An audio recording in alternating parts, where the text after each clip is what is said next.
What's up, everybody? I'm David Hain. Welcome to episode number 270 of the A2D From Addict to Disciple podcast. If you enjoyed this podcast, please like, subscribe, follow, and share the link with your friends. If you'd like to get our curriculum, you can get the paperback or ebook of From Ashes to Destiny on Amazon. Today's episode, number 270 of the A2D From Addict to Disciple podcast, is entitled Turning Away So Soon. And this is another Wacky Wednesday. We're going through the chapters of the From Ashes to Destiny curriculum, and this is the beginning of Phase 4, so we're getting near the end. And Phase 4 deals with learning to walk in freedom, that is, freedom from addiction. And this is the first story from Chapter 13 in Phase 4, and it opens up with a scripture verse and then a story. So the scripture verse is Galatians 1, 6, and 7, which has to do with turning away so soon from the teachings that you heard to another gospel. And it says, there are some who trouble you and want to pervert the gospel. So we're not talking about why you decided to relapse, but we're talking about, in this episode, who or what turned you away from the gospel, from the good news, from the stuff that you learned in rehab, recovery, and AA, and that to you it was the vital stuff that you were holding on to stay clean and sober, but now you're turning away from that stuff that was foundational truth to you to other ideas. And so that's what we're looking at in this chapter. And I'd like to start with this story of IOU.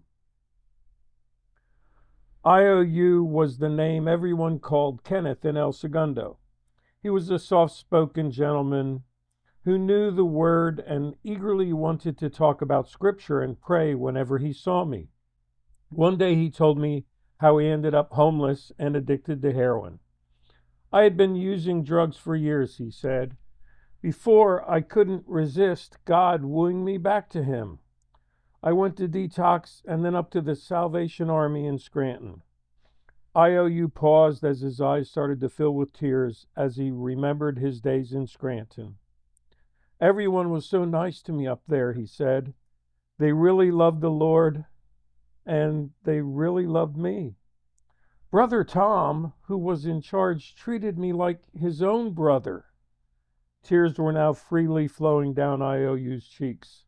He would meet with me any time I wanted to go over questions I had as I read the Bible. He encouraged me to memorize scripture. He made sure I always got the jobs I wanted at the Salvation Army. So, what happened that brought you back to Philly? I asked. The scheme of the enemy, IOU answered quickly. It was my birthday. I had been clean for almost a year, and I wanted to see my family to celebrate, he shared. Brother Tom wasn't sure I was ready, and even offered to pay for bus fare for my sister to come to Scranton to see me. But I was convinced that I was strong enough to go back to Philly. IOU could almost see my thoughts. You're wondering what brought me from my sister's house to El Segundo, aren't you, Pastor Dave? He asked. Well, actually, I was wondering if you ever made it to your sister's house, I said. My birthday was wonderful with my family, IOU continued, and I had a few hours before my Greyhound bus back to Scranton, so I decided to stop by the old neighborhood to see some of the guys. I really believed that when they saw how good I looked, the weight I gained, the clothes I had, that some of them might want to come back to Scranton with me, IOU blurted out through a torrent of tears. But as soon as I stepped on that lot, the old craving started. My body began to shake, my veins pounding. I started sweating. His voice trailed off. I should have turned and run to the bus, he said weakly. Instead, I found myself walking through the doorway of the shooting gallery. Everybody gave me a hug and told me how good I looked, he said. I told them it was my birthday, and I just stopped by on my way back to Scranton. Then the hitter who ran the house held out a syringe and said, "Happy birthday. This one's on me." Before I knew it, IOU said, I had missed my bus and decided to wait until morning to go back to Scranton. I'm still waiting for that morning to come, he sighed. Shaw. Good story of IOU.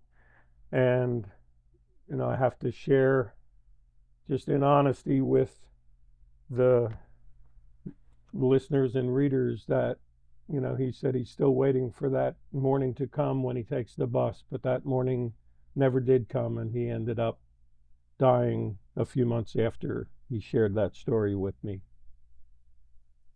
So let's look at some questions from IOU's story.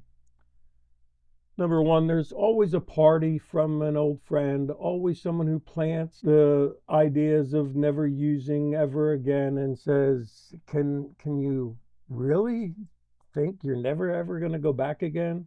There's always someone who just shows up and wants to share or give the first one free to you. So I want to ask you, who or what tempts you to have just one or to fully relapse? Who or what weakens your resolve in recovery? Number two, IOU found his recovery at a Salvation Army in Scranton, Pennsylvania, and in Tom, the manager. I want to ask you, where have you found or best fit in to find your recovery?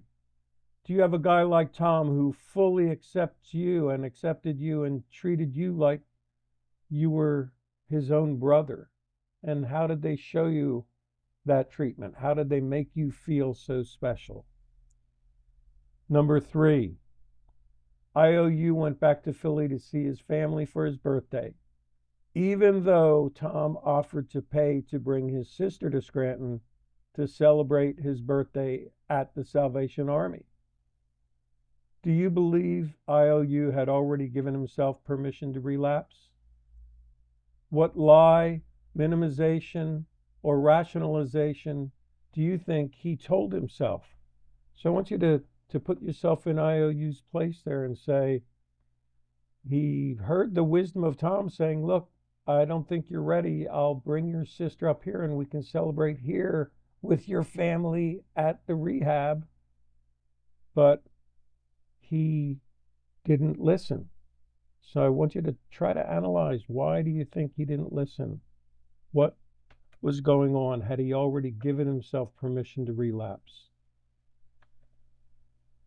Number four, after his birthday party with his family, IOU decided to stop by the old hood to see the guys that he had used heroin with. He told himself that his appearance would inspire them to come to the Salvation Army with him. Do you believe that? Have you ever been as blind to reality as IOU was at that time? What did you tell yourself that made you that blind? That you were strong enough, you were ready, and you could inspire others, and you found out just the opposite. Number five, as soon as IOU set foot on the ground of El Segundo, craving started. His body shook, his veins pounded, and he started sweating. Why do you believe he didn't run to safety?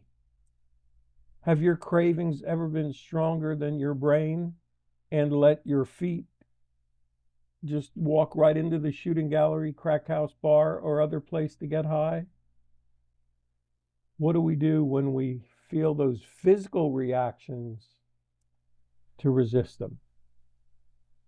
Number six, even after he used one bag of heroin and missed his bus, IOU told himself he'd catch the bus on the morning back to Scranton, but he never did. Are you still telling yourself that you'll catch the bus to sobriety in the morning? What's stopping you from starting recovery today? Are you ready to stop waiting for tomorrow? I hope you enjoyed today's podcast, and I hope we've given you some things to think about in those things that could be turning you away so soon from your commitment to recovery, and then turning you away before you're finished. So if this touched you, I want to urge you to speak to someone, speak to your friends, support team, coach, counselor, whatever. You can join a group, or you could message me by email at davidfroma2d@gmail.com, or go to my website, www.froma2d.org, and click on the contact page. If you're listening on Spotify, you can leave your comments by clicking on the link they provide in that platform. Keep listening to future podcasts, and as always, stay safe and stay resilient.